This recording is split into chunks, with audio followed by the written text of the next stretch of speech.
কিছু না মানে আমি তো হাতের মধ্যে একটা খাম দেখছি। কি এর মধ্যে দেখি?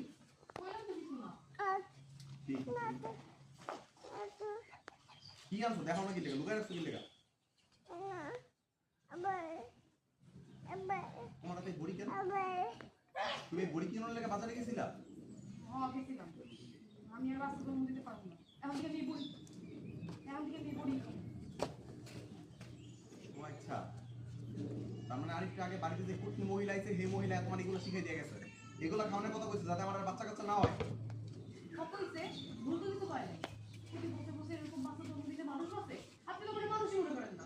আমি তোর মানুষ মনে করি না? হ্যাঁ? তুই লেগে বাড়ি বউ। তোর কাজ কি? বাড়ির সব কাজ করে প্রত্যেক বছর মধ্যে একটা করে বাচ্চা নিবি। এর বাইরে তোর আর কোনো কাম নাই। হ্যাঁ, আমি তো বাচ্চা জন্মের মেশিন। আপনি সুস্থিক দিবেন আমি বাচ্চা দিব। আমি আর বাচ্চা জন্ম দিতে পারতাম না। এত বড় সাহস তোর? আম্মা গো! আম্মা! আম্মা! আম্মা গো! আমার ভাইয়া গেল গো! আম্মা!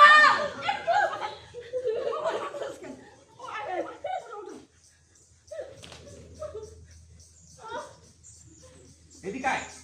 আমার সংসার যদি করণ লাগে প্রতি বছর মধ্যে একটা করে বাচ্চা তো নেওয়ানি লাগবে। নাইলে বাইরে থাকা। বাচ্চা আমি জন্ম দিব না, আপনি ঘর আমি করব না। আমি এখনই আমার বাচ্চাগুলো নিয়ে আমি বাপের বাড়ি চলে যাবো। এই চল! আমি এই সংসার করুন না আম্মা। এই লোকের সংসার আমি করুন না। চল! শোনো মা, শোনো মা। অরিজিনাল